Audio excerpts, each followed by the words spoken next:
Good morning વિદ્યાર્થી મિત્રો. આગળ લેક્ચર 1 અને 2ની અંદર ઘણી બધી ચર્ચાઓ આપણે કરી ગયા. હવે લેક્ચર 3 એની અંદર છે એ આપણે કેટલીક એડવાન્સ વાત કરવાની છે. છેલ્લે ન્યુક્લિયર બળ આ ચર્ચા આપણે કરી ગયેલા છે. ન્યુક્લિયર બળ વિશેની વાત આપણે કરી ગયા છીએ. કયા પ્રકારના બળ હોય, એની લાક્ષણિકતા શું છે, એ બધી વાત ડિસ્કશન થઈ ગયેલી છે. આજે રેડિયો એક્ટિવિટી નવા ટૉપિક ઉપર જઈએ છીએ. આગળ ઉપર પણ આપણે વાત કરી ગયા છીએ કે તમે જ્યારે એક લેક્ચર પૂરું કર્યા પછી જ્યારે નેક્સ્ટ લેક્ચર એટેન્ડ કરતા હો ત્યારે આગલા લેક્ચર ઉપર જરા હાઇલાઇટ્સ નજર નાખી લેવી, જેથી આપને ખ્યાલ હોય કે આટલી વસ્તુઓ આગળ આવી ગઈ છે, તો બીજા લેક્ચરની અંદર તમને થોડી વધારે મજા આવશે. એટલે આ મુદ્દો થોડો મગજમાં રાખી અને એ રીતે વર્ક કરશો તો એનો બેનિફિટ વધારે થશે. ભલે 10-15 મિનિટ જ ખાલી આગલા લેક્ચરને તમે રિફર કરી લ્યો તો વધારે ઉપયોગી થશે.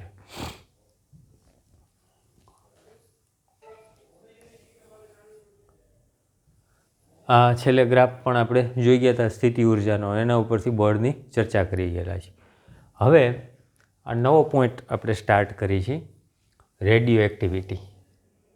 તો એની અંદર રેડિયો એક્ટિવિટી શું છે એની પહેલાં થોડી પ્રાઇમરી વાત કરી લે અને ત્યાર પછી એના ડિટેલમાં જે કંઈ મુદ્દાઓ છે એની ચર્ચા આપણે કરશું.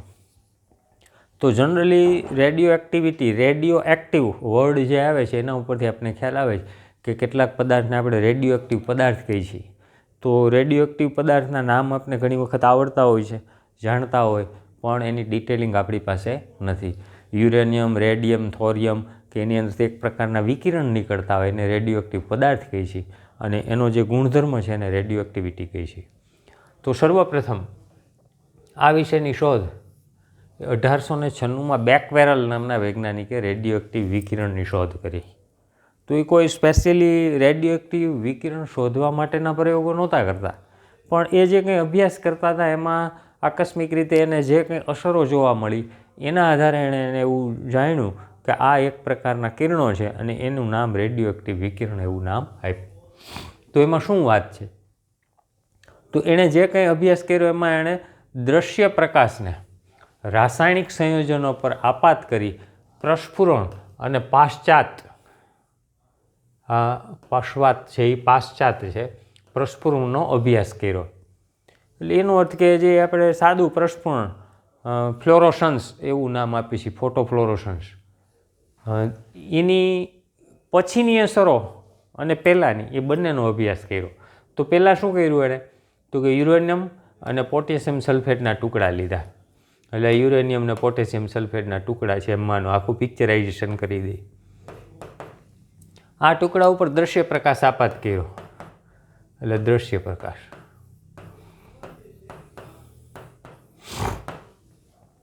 આપાત કર્યા બાદ કાળા કાગળમાં વીંટાળીને ચાંદીના ટુકડા દ્વારા ફોટોગ્રાફિક પ્લેટથી અલગ કરીને મૂક્યું.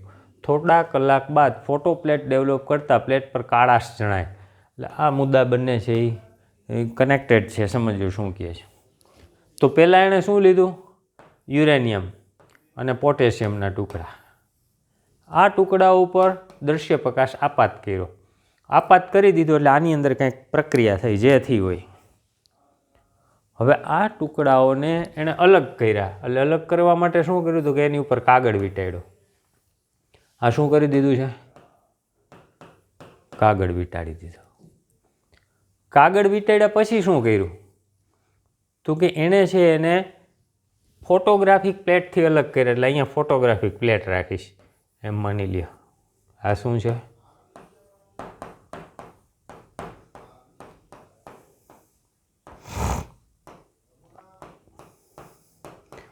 ત્યારબાદ અહીંયા વચ્ચેના ભાગમાં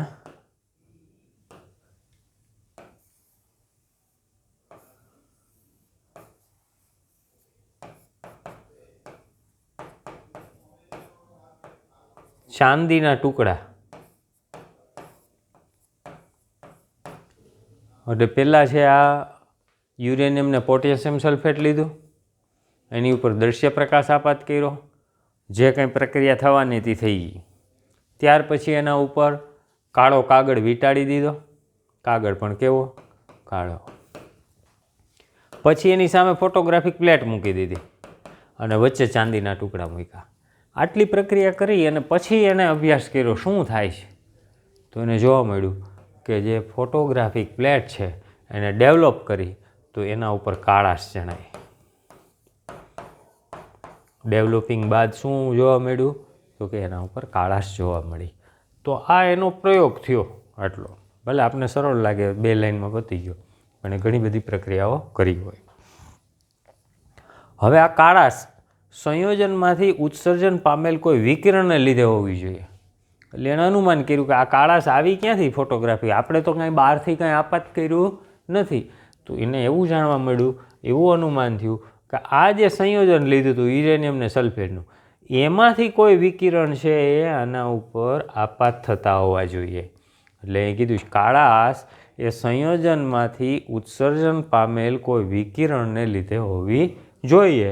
અને આ જે વિકિરણ ઉત્પન્ન થયું એ વિકિરણ ઉત્સર્જનની ઘટનાને રેડિયો એક્ટિવિટી કહે છે. તો આવા કેટલાક પદાર્થમાંથી આવા અજ્ઞાત કિરણો જે નીકળ્યા, આ કિરણો નીકળવાની જે પ્રક્રિયા છે એને રેડિયો એક્ટિવિટી તરીકે ઓળખી શકાય. તો સર્વપ્રથમ બેકવરેલે આ એક્ટિવિટીની ઘટના આપને સમજાવી. ત્યારબાદ તો આ જે વિકિરણ છે એને રેડિયો એક્ટિવ વિકિરણ કહેવાય. આમાંથી જે સંયોજનમાંથી નીકળીને અહીંયા આપાત થયા આને શું કહેવાય તો કે રેડિયો એક્ટિવ વિકિરણ. પછી તત્વને રેડિયો એક્ટિવ તત્વ કહેવાય. આ જે તત્વ લીધું છે યુરેનિયમ ને પોટેશિયમને, એ શું કહેવાય તો કે રેડિયો એક્ટિવ તત્વ. હવે એના સંબંધિત એક મહત્ત્વની ઘટના જે આપણે આગળ ઉપર પણ ફરી પાછા ડિટેલમાં સ્ટડી કરવાના છે કે આ જે રેડિયો એક્ટિવ વિકિરણનું ઉત્સર્જન થાય છે આ સ્વતઃ છે. સ્વતઃ એટલે આપમેળે, સ્પોન્ટેનિયસ. આપણે એમાં બીજી કોઈ પ્રક્રિયા કરવાની રહેતી નથી. આ રેડિયો એક્ટિવ પદાર્થને તમે મૂકી દો એટલે એની અંદરથી કિરણો એની રીતે નીકળતા હોય અને એ આપમેળે થાય છે. એના બીજા ઘણા બધા ગુણધર્મો છે, એ નેક્સ્ટ પોઈન્ટની અંદર આપણે ડિસ્કશન કરશું. તો આટલી પ્રારંભિક વાત રેડિયો એક્ટિવિટી સંદર્ભમાં થઈ. તો બધી માહિતી છે 2 વખત લખી નાખવાની એટલે યાદ રહી જાય.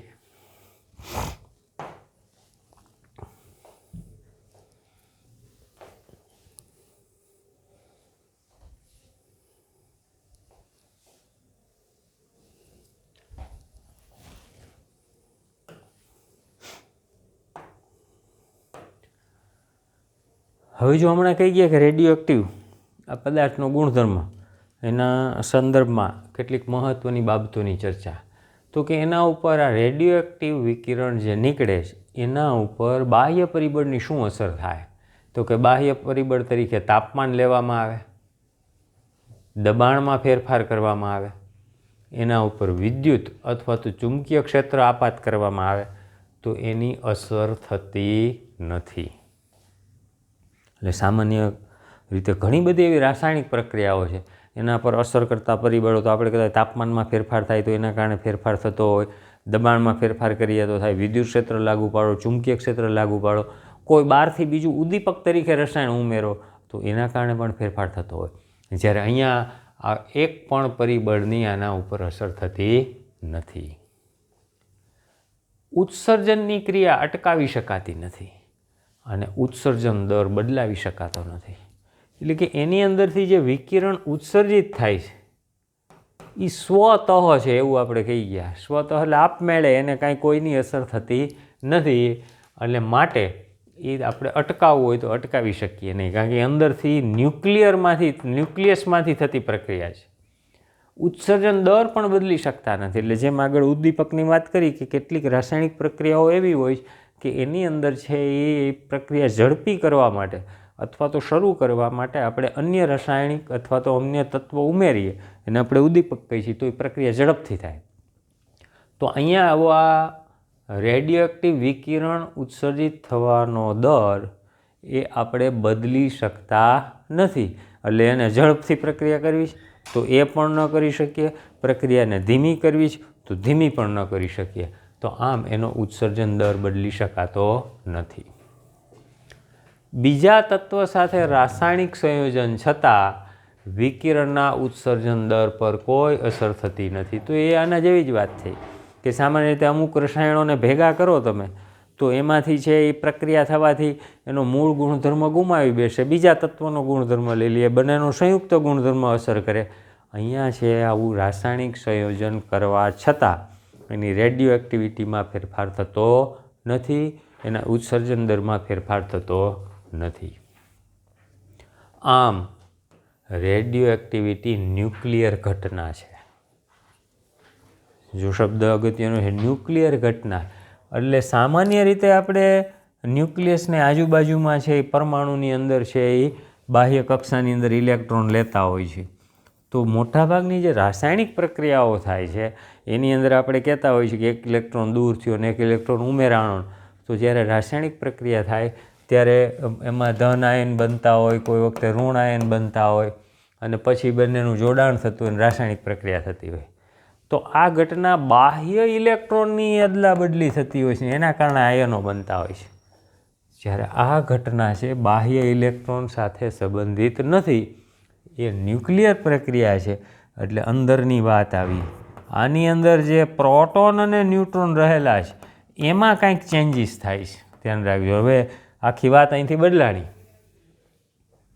શેની વાત કરવાની છે? ન્યુક્લિયસની અંદર રહેલા પ્રોટોન અને ન્યુટ્રોનમાં જે કંઈ ફેરફાર થાય એના કારણે મળતી ઘટનાઓ છે. એટલે કેમિસ્ટ્રી અંદર આપણે જે બધા રાસાયણિક સંયોજનો લેતા હોય, જે રાસાયણિક સમીકરણો બેલેન્સ કરતા હોય છે, એ સામાન્ય રીતે બાહ્ય કક્ષાના ઇલેક્ટ્રોનની ચર્ચા હોય છે. હવે જે વાત આવે છે કેની આવે છે? ન્યુક્લિયસની વાત આવી. એટલે ઘટના એ ન્યુક્લિયર ઘટના છે. આના સંબંધિત બીજી વાત કરીએ તો રેડિયો એક્ટિવ ક્ષય. તો રેડિયો એક્ટિવ ક્ષય એટલે શું? તો જે કંઈ ન્યુક્લિયસ છે, જે નમૂનો રેડિયો એક્ટિવ પદાર્થનો છે, એમાંથી ધીમે ધીમે ધીમે ધીમે આ જે ન્યુક્લિયર ઉત્સર્જન થાય છે રેડિયો એક્ટિવ વિકિરણનું, એને કારણે અંદરના ભાગમાં ન્યુક્લિયસની સંખ્યામાં ઘટાડો થાય અને આ ઘટાડો થવાની ઘટનાને ક્ષય કહેવાય. આને શું કહેવાય? ક્ષય, રેડિયો એક્ટિવ ક્ષય. એટલે એક નામ ટીબી, એક રોગનું નામ છે ટીબી, જાણતા હોય આપણે. એને બીજું નામ છે ક્ષય, એવું પણ આપવામાં આવતું. હવે જનરલી ક્ષય ઓછું બોલતા હોય, પણ એ ક્ષયની બીમારી એટલે કે ટ્યુબરક્યુલોસિસ, ટીબીની બીમારી, તો એને એવું નામ ક્ષય એટલે આપતા કે એ જેને રોગ લાગુ પડે એને ધીમે ધીમે વજન ઘટતું જાય, શરીર છે નબળું પડતું જાય, એટલે કે ક્ષીણ થતું જાય, એટલે એને ક્ષય એવું નામ આપતા. તો એવી રીતે અહીંયા રેડિયો એક્ટિવ ક્ષય એવું નામ આપે છે. ન્યુક્લિયસની સંખ્યામાં ધીમે ધીમે ઘટાડો થાય છે.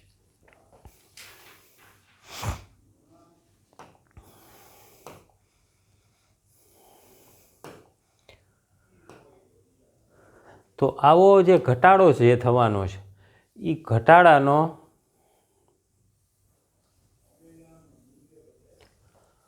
ત્રણ પ્રકારે ઘટાડો થાય છે. અને ત્રણ પ્રકારે કયા પ્રકારે ઘટાડો? તો એમાં એક આલ્ફા ક્ષય એવું નામ આપવામાં આવે છે, બીટા ક્ષય અને ગામા ક્ષય.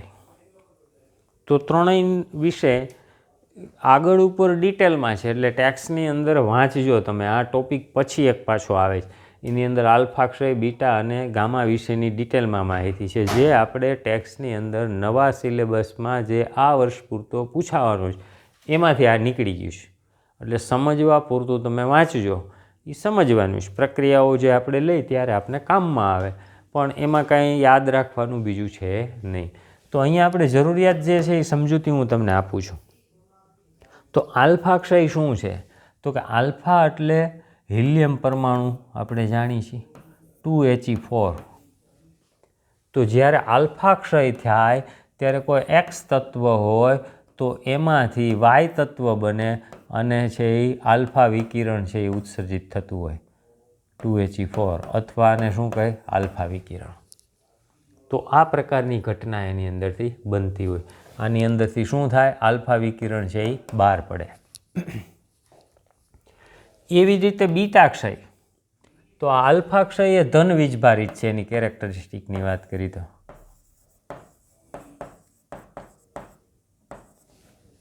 કેવું છે? ધન વીજભારિત. જ્યારે બીટા ક્ષયની અંદર બીટા બે પ્રકારના હોય, એક માઇનસ અને બીજું બીટા પ્લસ. તો જ્યારે માઇનસ બીટા એટલે કે આ ઋણ ઇલેક્ટ્રોન જેવી જ વાત આવે છે આની અંદર કે આનો વીજભાર છે એ -1 છે. જ્યારે બીટા પ્લસ ઉત્સર્જિત થાય ત્યારે E પ્લસ ઇલેક્ટ્રોન જેવો જ ગુણધર્મ પણ વીજભાર ધન, એટલે આને એકબીજાના એન્ટી પાર્ટિકલ તરીકે પણ ઓળખવામાં આવે છે. આને ઇલેક્ટ્રોન અને આને પોઝિટ્રોન તરીકે ઓળખવામાં આવે છે. તો ઇલેક્ટ્રોન અને પોઝિટ્રોનની એક આવી પેર છે એ ઉત્પન્ન થાય છે. તો એ બીટા ક્ષય સાથે સંબંધિત વાત છે. જ્યારે ચર્ચાઓ આની આવશે સમીકરણની ત્યારે જોશું. આની અંદર છે આલ્ફા કણ છે એ ઉત્સર્જિત. અને ગામા ક્ષય, તો એ એક પ્રકારનું વિકિરણ છે. એને કોઈ વીજભાર પણ નથી અને દળ પણ નથી. એટલે ગામા વિકિરણ ઉત્પન્ન થતું હોય ત્યારે કોઈ આવા એના પરમાણુ ક્રમાંક કે દળાંકમાં ફેરફાર થતો નથી. જ્યારે અહીંયા પરમાણુ ક્રમાંક અને દળાંકમાં ફેરફાર જોવા મળશે. તો એ સમીકરણો જ્યારે આવે ત્યારે ધ્યાન આપવાનું છે. તો આટલી વાત છે એ રેડિયો એક્ટિવિટી સાથેની પ્રાઇમરી ડિસ્કશન થઈ આપણી. ક્લિયર? આને લઈ અને આપણે આગળ પછી છે એ બધી વાત આવશે.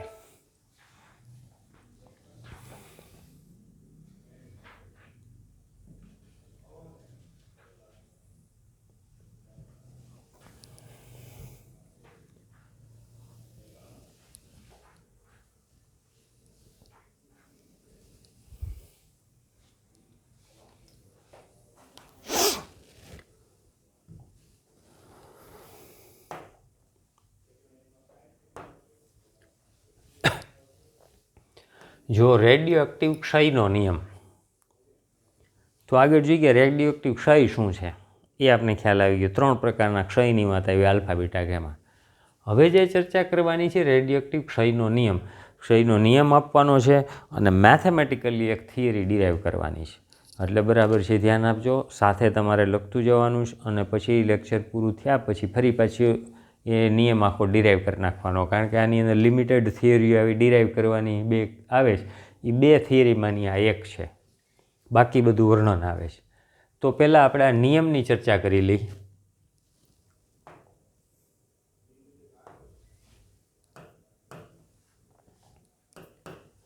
તો રેડિયો એક્ટિવ ક્ષયનો નિયમ, તો કે આલ્ફા બીટા કે ગામા ક્ષય પામતા કોઈ રેડિયો એક્ટિવ નમૂનામાં એવું જણાયું છે કે એકમ સમયમાં ક્ષય પામતા ન્યુક્લિયસની સંખ્યા તે સમયે તે નમૂનામાં રહેલ ન્યુક્લિયસની કુલ સંખ્યાના સમપ્રમાણમાં હોય છે.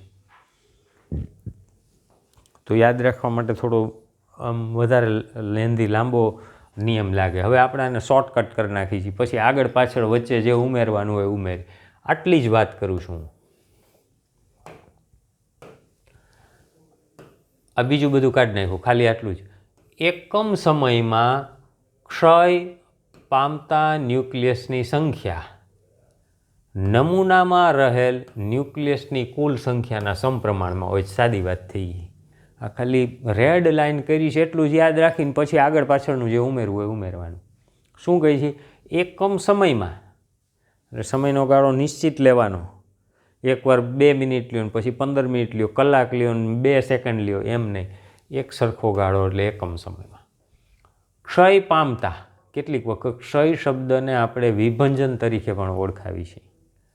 તો ક્ષય પામતા ન્યુક્લિયસની સંખ્યા તે સમયે, એટલે સમય તો એ જ હોય જે તે વખતે ચર્ચા કરતા હોય, એટલે એ શબ્દ અત્યારે આપણે કાઢી નાખ્યો યાદ રાખવા માટે. ન્યુક્લિયસની સંખ્યા નમૂનામાં રહેલ, એટલે નમૂનામાં બાકી રહ્યા હોય એવા તત્વને શું કહેવાય? એવા ન્યુક્લિયસને અવિભંજિત. જો 2 શબ્દ વારે વારે આવશે, એક્ઝામ્પલની અંદર પણ તમારે ધ્યાન રાખવાનું. વિભંજિત ન્યુક્લિયસની સંખ્યા અને અવિભંજિત ન્યુક્લિયસની સંખ્યા.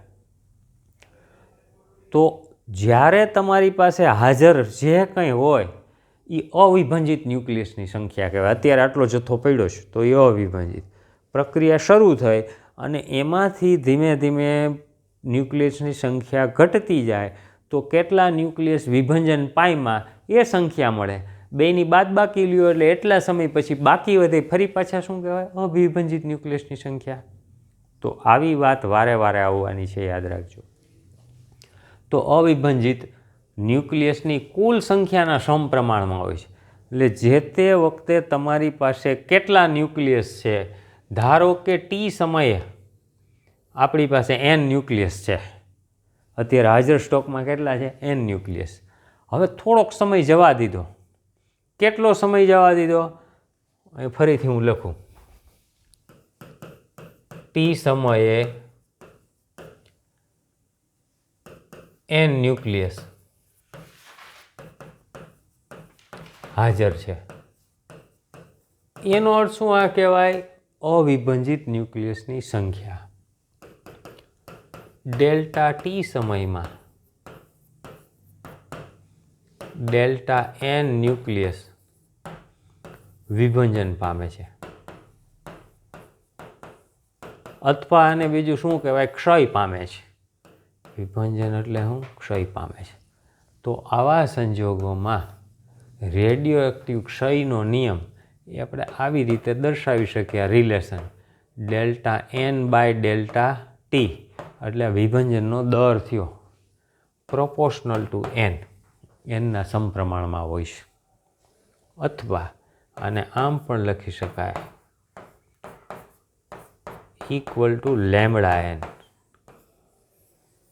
એમાં આપણે સપ્રમાણતાની નિશાની દૂર કરી દીધી છે, જ્યાં લેમ્બડા એને રેડિયો એક્ટિવ ક્ષય નિયતાંક કહે છે. એને શું કહેવામાં આવે છે? રેડિયો એક્ટિવ ક્ષય નિયતાંક. તો આ આપણી પ્રાઇમરી ફોર્મ્યુલા થઈ. કેટલીક વખત આમાં ઋણ નિશાની મૂકેલી પણ હોય છે, તો એ ખોટી નથી. ન મૂકી હોય તો વાંધો નથી. હવે ઋણ નિશાની આગળ ઉપર પ્રગટ થવાની છે એટલે ધ્યાન રાખજો. હવે આ જે આપણે સમીકરણ હતું એના પછીનું આ સમીકરણ લખ્યું છે. આગળ જોઈએ. જો સમયગાળો ડેલ્ટા ટી એ ખૂબ સૂક્ષ્મ લેવામાં આવે, અહીંયા કીધું ડેલ્ટા ટી સમયમાં ડેલ્ટા n ન્યુક્લિયસ વિભંજન પામે છે, પણ આપણે આ સમયગાળો ખૂબ નાનો લઈ લિમિટ આગળ ઉપર પણ શીખી ગયા છીએ વેગ પ્રવેગની અંદર. તો limit delta n by delta t equal to minus lambda n. ઋણ નિશાની એટલા માટે મૂકી છે કે જ્યારે ન્યુક્લિયસની સંખ્યા જેમ જેમ સમય જતો જાય એમ ઘટતી જાય છે, અને ઘટતી જવાને કારણે વિભંજનનો દર છે એ ઘટતો જાય. તો આપણે આવું જે સૂત્ર મળ્યું છે એમાં લિમિટ લાગુ પાડો તો ડેલ્ટા nની જગ્યાએ શું લખાશે? dn by dt. આ આપણે સારી રીતે આવડે છે. Equal to lambda n. આ ઋણ નિશાની ગમે તરફ મૂકી શકાય, હું અહીંયા મૂકું છું. તો આ ઋણ નિશાનીવાળું આવું સમીકરણ આપણે મળ્યું. આ સમીકરણ 1 કહું. અથવા આને આમ પણ લખી શકાય, એમાં કાંઈ ખોટું નથી. પણ અહીંયા ઋણ નિશાની મૂકી છે એટલા માટે સમજાવવામાં આપને સરળતા રહે કે વિભંજનનો દર શું થાય છે? સમયની સાથે ઘટતો જાય છે. અહીંયા નિશાની ઋણ મૂકો તો એમ પણ કહી શકાય ન્યુક્લિયસની સંખ્યા ઘટતી જાય છે. હવે વિભંજન દર ને ન્યુક્લિયસની સંખ્યાનો આ રિલેશન તમને હું સમજાવી દઉં સારી રીતે, અલગ એક ઉદાહરણ આપીને. આ n એટલે આપણી પાસે હાજર ન્યુક્લિયસની સંખ્યા છે.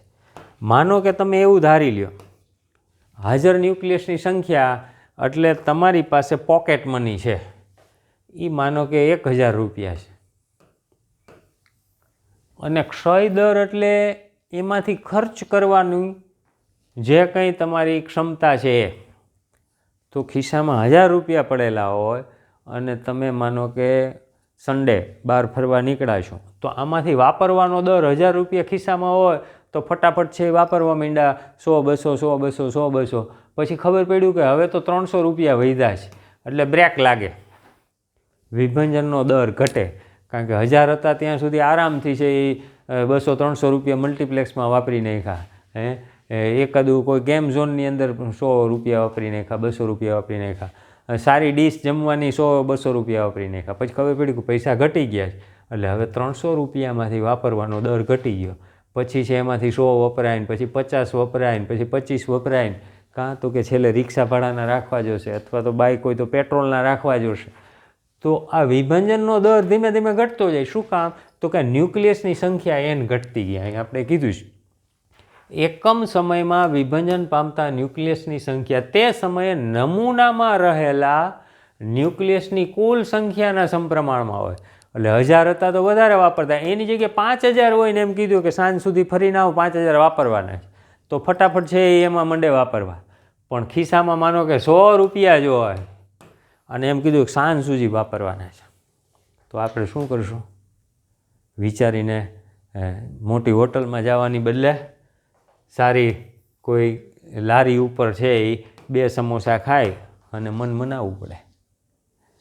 એટલે આ વાત dn/dt - λn, કે એનો વિભાજન દર એ એની અંદર કેટલા ન્યુક્લિયસની સંખ્યા છે એના ઉપર આધારિત છે. ક્લિયર એટલું?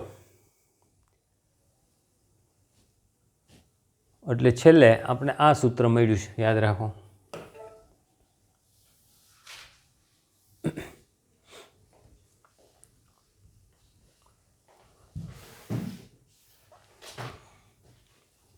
આ સ્લાઇડ બ્લેન્ક રાખીશ, એમાં છેલ્લે ખાલી આટલું જ લખ્યું છે. આ તમને દેખાતું નહીં હોય, નાના અક્ષર છે, પણ હું છેલ્લે બતાવી દઈશ. n = n0 એનું કામ નથી. આ બ્લેન્ક એટલે રાખીશ કે અહીંયા હું આખું હવે એનો ચર ઘાતાંકીય નિયમ છે એ ડિરાઈવ કરું છું. બેઠો આપવાને બદલે આપણે નવેસરથી લઈશું. તો અહીંયા આપણી પાસે સમીકરણ એક આવું હતું, dn/dt = -λn. આ સમીકરણ આપણે આગળ લઈ ગયા. રેડી? અહીં સુધીની ડિસ્કશન કરી. હવે આના ઉપરથી ચર ઘાતાંકીય નિયમ આપણે ડિરાઈવ કરવો છે. થોડી વાત આ લેમ્બડાની પણ આવશે, અત્યારે ખાલી એને એક બાજુ મૂકી દીધો છે, એની પછી ચર્ચા કરીશું. લેમ્બડા એટલે શું કીધું? ક્ષય નિયતાંક. એની પાછી ડિટેલિંગ વાત થોડી આગળ કરી લઈશું, નાના ક્વેશ્ચન તરીકે પૂછે તો. આને હું રીએરેન્જ કરું છું, dn/n = -λdt. આવું સમીકરણ લીધું. હવે આ સમીકરણની અંદર આપણે એનું સંકલન કરવું છે.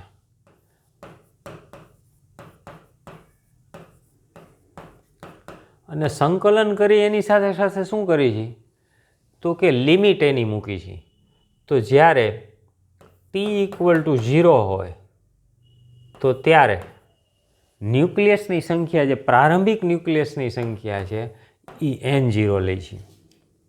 n0 એટલે શું છે? પ્રારંભમાં જ્યારે આપણે શરૂઆત કરી છે પ્રક્રિયાની ત્યારની વાત. તો n0 એટલે શું?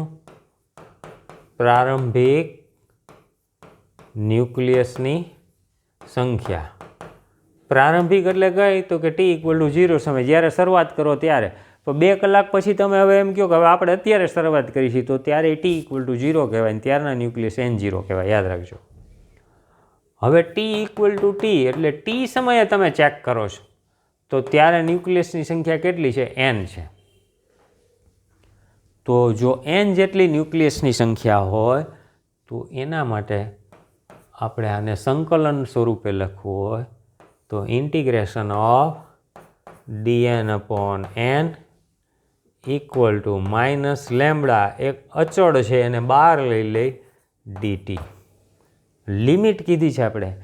n માટે શું મૂકશું? ક્યાંથી શરૂઆત થાય? તો કે n0 થી, અને ન્યુક્લિયસની સંખ્યા કેટલી મળે? તો કે n જેટલી. સમય કેટલો? તો કે 0 થી શરૂ કરો અને t જેટલો. તો આ એક ઇક્વેશન આવડે તો મેથેમેટિક્સની અંદર તમે સંકલન ઘણું બધું શીખ્યા છો, એટલે આ તમને આવડે. તો અહીંયા આપણું આ ફિઝિક્સની જે માહિતી છે એ આપણા માટે અગત્યની એ પૂરી થઈ. હવે જે ચર્ચા કરવાની છે શેના સંબંધિત? સંકલન સંબંધિત. તો એ તમને આવડે. તો 1/n એનું સંકલન તો ln. Limit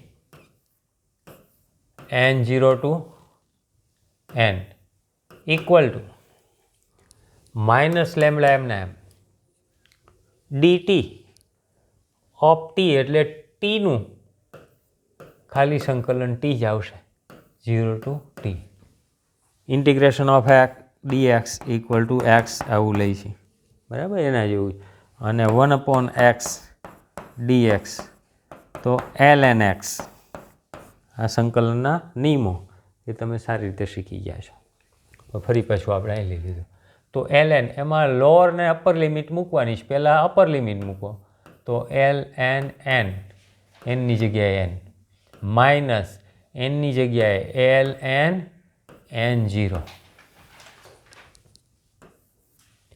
equal to minus lambda ટીની જગ્યાએ એક વખત ટી અને બીજી વખત ટીની જગ્યાએ 0 તો આ લિમિટ મૂકી દીધી આને આપણે આમ પણ લખી શકીએ ln n માઇનસ છે માટે શું લખી શકાય ln n/n0 લખાય આવું માઇનસ લેમડા ટી આમ લખાય આગળ હવે ln આ બાજુ આ ln છે એને તમારે રિમૂવ કરવો હોય તો એના સિદ્ધાંતો પણ શીખી ગયા છીએ નિયમો આવડે છે આપણે તો ln દૂર કરો તો n/n0 equal to e⁻ lambda T આવું લખી શકાય અને તેથી n equal to n0 e⁻ lambda T આ જે સમીકરણ મળ્યું એને ચોર ઘાતાંકીય નિયમ કહે છે આ શું છે આપણો ચોર ઘાતાંકીય નિયમ અને બીજું નામ એને ચોર ઘાતાંકીય ક્ષયના નિયમ તરીકે પણ ઓળખવામાં આવે છે અને એ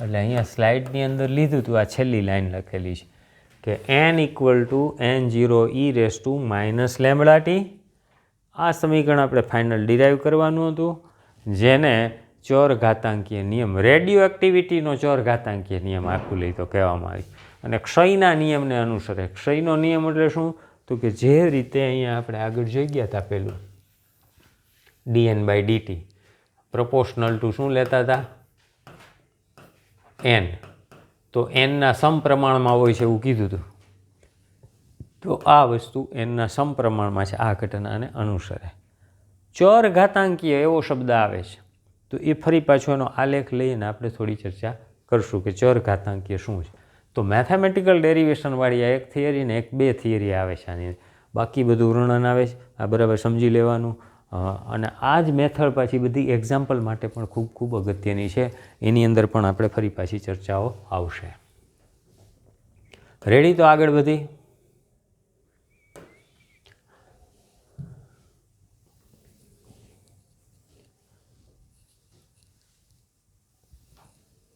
આ થોડો સબસિડરી ક્વેશ્ચન છે એ કોઈ મોટી થિયરી નથી પણ કોઈ શોર્ટ ક્વેશ્ચન તરીકે આવ્યો હોય અથવા તો ક્યાંક આપણે એની માહિતીની કામમાં આવે એટલા માટે કે જનરલી આપણે ક્ષય નિયતાંકની વાત કરી ગયા હતા લેમડા એની અહીંયા આપણે થોડી વધારાની વાત કરી છે બીજું કાંઈ છે નહીં તો ક્ષય નિયતાંક શું છે તો કે જે રેડિયો એક્ટિવ ક્ષયના નિયમ ઉપરથી જે સમીકરણ લીધું હતું સમીકરણ 1 dn/dt equal to minus lambda n અને સમીકરણ 1 કીધું હતું તો એના ઉપરથી શું કર્યું તો કે આ લેમડાને સૂત્રનો કરતા બનાવ્યો dn/dt અપોન n તો આ આપને લેમડાની ફોર્મ્યુલા મળી ઋણ નિશાનીને આ બાજુ પણ તમે મૂકી શકો ઋણ નિશાનીનું એની વ્યાખ્યા આપવા માટે કાંઈ મહત્ત્વ રહેતું નથી ઘટાડો થાય છે એવું બતાવવા માટે અહીંયા ઋણ નિશાની મૂકેલી છે તો આની અંદર શું કહે છે તો કે આપેલ ક્ષણે રેડિયો એક્ટિવ નમૂનામાં તાતક્ષણિક વિભંજન દર તે સમયે અવિભંજિત ન્યુક્લિયસની સંખ્યાના ગુણોત્તરને ક્ષય નિયતાંક અથવા વિભંજન અચળાંક તરીકે ઓળખવામાં આવે છે. એટલે કોઈ પણ સમયે જે તે સમયે લ્યો તો એ સમયે તાત્ક્ષણિક વિભંજન દર એટલે એ આ થઈ ગયો, આપણો તાત્ક્ષણિક વિભંજન દર. અને તે સમયે અવિભંજિત ન્યુક્લિયસની સંખ્યા એટલે આ n થઈ ગયો આપણો, dN/dt એટલે આ આખું એને વિભંજન દર કહેવાય અને અવિભંજિત ન્યુક્લિયસની સંખ્યા n કહેવાય. તો આ જે ગુણોત્તર મળે એને આપણે ક્ષય નિયતાંક અથવા બીજું નામ આવ્યું વિભંજન અચળાંક તરીકે પણ ઓળખવામાં આવે છે.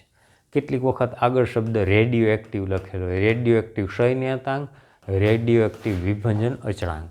તો લેમ્બડાની આ એક વ્યાખ્યા અને નાની એવી સાદી સમજૂતી થઈ કે જેનો ઉપયોગ કોઈ વખતે ક્યાંય આગળ આવે તો આપણે ઉપયોગી થાય.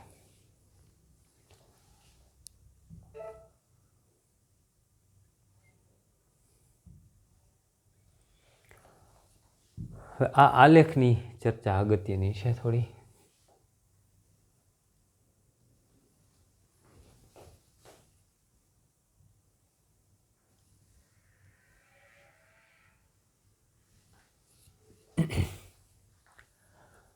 જો બરાબર સમજૂતી આલેખ છે, આમ કંઈ ટપ્પા પડે એવો નથી લાગે, પણ એવું કાંઈ છે નહીં. તો આલેખની અંદર કીધું અવિભંજિત ન્યુક્લિયસની સંખ્યા. અવિભંજિત ન્યુક્લિયસ, ફરી પાછો શબ્દ આવ્યો એટલે શું? જે તે સમયે તમારી પાસે હાજર સ્ટોકમાં કેટલા ન્યુક્લિયસ છે, જે ન્યુક્લિયસ હોય એને આપણે અવિભંજિત ન્યુક્લિયસ એવું નામ આપી છે. તો આવો n વિરુદ્ધ સમય t, તો એનો આલેખ બતાવેલો છે. અહીંયા સમય t લીધેલો છે અને અહીંયા અવિભંજિત ન્યુક્લિયસની સંખ્યા લીધી છે. તો આ પ્રકારનો આલેખ થયો. એટલે આવો સરળ આલેખ છે, બીજું કાંઈ છે નહીં. આમ બાકી બધું આની અંદર પછી સમજાવું. તો આલેખનો શેપ આવો થયો. તો આ t અને આ n વિરુદ્ધ tનો આલેખ. હવે આની અંદર મહત્ત્વની ઘટના શું સમજવાની? તો આગળ કીધું હતું કે ચર ઘાતાંકીય રીતે ઘટે છે. તો આ એનો શેપ છે એને આપણે ચર ઘાતાંકીય એવો શબ્દ વાપરીએ છીએ. પહેલો મુદ્દો, ચર ઘાતાંકીયનો અર્થ કે આમ સુરેખ નથી, ઘટાડો તો આને કહેવાય. પણ અહીંયા ચર ઘાતાંકીયનો અર્થ કે શરૂઆતની અંદર ઘટાડો ઝડપથી થાય. જો આ ફટાફટ ઘટી ગયો, આપને એમ થાય આ જ દરે આગળ હાલશે તો હમણાં 0 થઈ જાય, લાગે એવું? ખ્યાલ આવ્યો? પણ અહીંથી ઘટાડો છે એ એકદમ થયો, પછી આટલે આવો તો તમને એમ થાય કે હવે હમણાં 0 થઈ જશે, આટલે આવો તો એમ થાય કે હમણાં 0 થઈ જશે. પણ આ ઘટાડો થતાં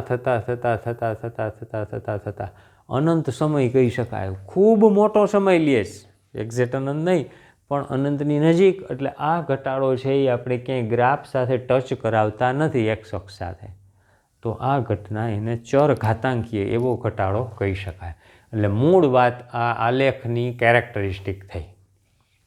હવે આમાં પાછું વધારાનું જે બધું આ ચિત્રામણ કરેલું છે, રંગોળી પૂરી છે, સમજી લ્યો. તો અહીંયા સમય લીધો છે. તો આ t=0 સમયે ન્યુક્લિયસની સંખ્યા કેટલી છે આપણી પાસે?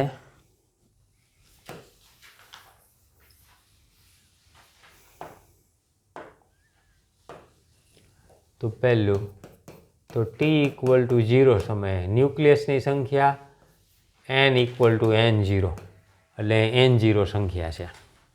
પછી ધીમે ધીમે સમય પસાર થતો જાય. એક સમય આપને એવો મળ્યો, એને નામ આપ્યું છે t=t1/2.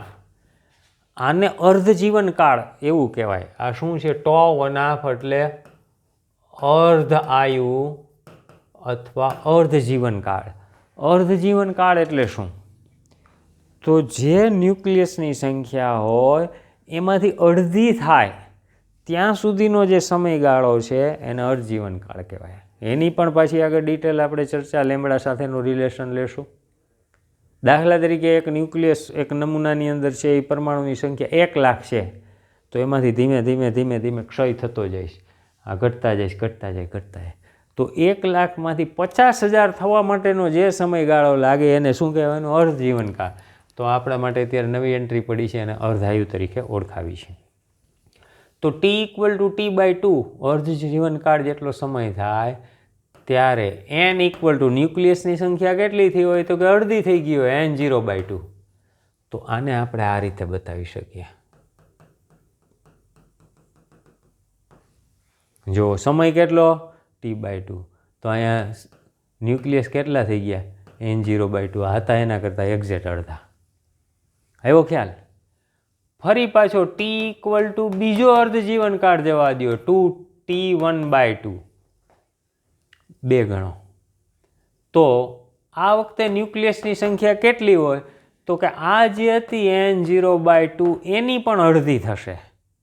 કેવી થાય? એની પણ અડધી. એટલે n0/4 આમ થયું. તો આ સમયગાળો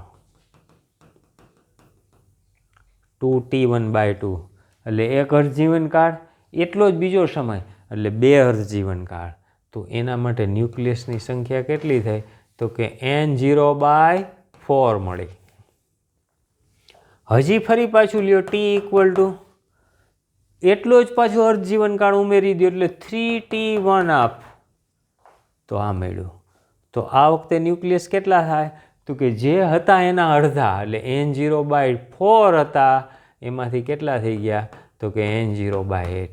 આ રીતે આગળ ને આગળ વધતા જાઓ તો એક સરખા સમયગાળાની અંદર અર્ધ જીવનકાળ જેટલા સમયમાં જે એની પાસે સંખ્યા હોય એ ન્યુક્લિયસની સંખ્યા અડધી થાય. તો આપને આ પ્રકારનો આલેખ મળે.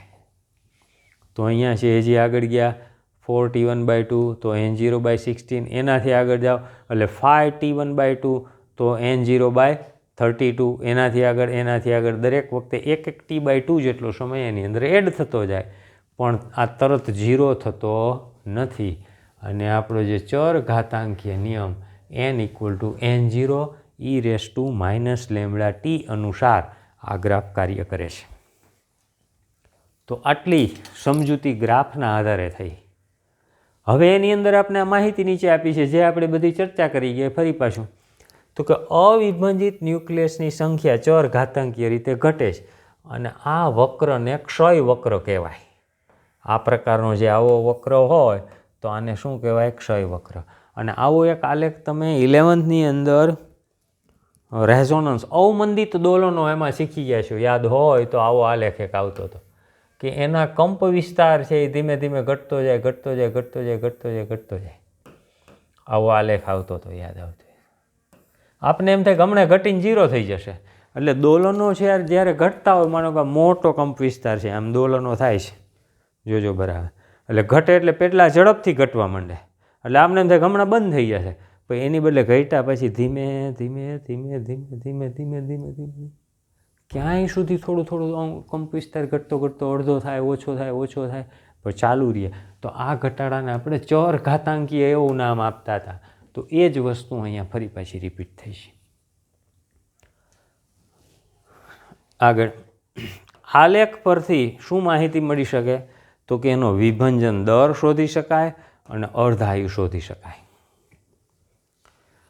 પદાર્થ છે એ અડધો થયો એટલે એનો અર્થ એવો નથી, માનો કે એક આપણે કીધું કે n0 1 લાખ છે અને એ 1 લાખમાંથી અડધા થવા માટે એને 1 મહિનો લાગે છે.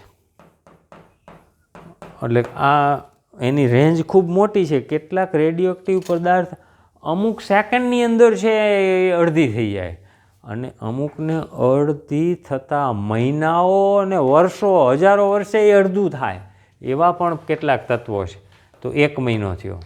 તો 1 મહિનામાં જો આ n0માંથી 2 થતું હોય તો આપણે રેડિયો એક્ટિવિટી વિશે કાંઈ જાણતા ના હોય તો આપણું સાદું ગણિત એમ કહે કે 2 મહિનામાં પૂરા થઈ જાય.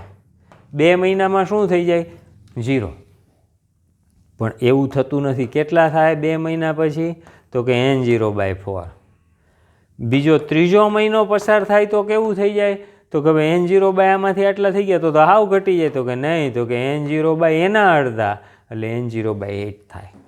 તો આ ઘટાડો ચર ઘાતાંકીય થયો અને તેથી સંપૂર્ણ ક્ષય થતાં ઘણો મોટો સમય એટલે અનંત જેવો સમય એમ કહી શકાય, કારણ કે ઘટાડો ઘટતો બહુ મોટો સમય લાગે.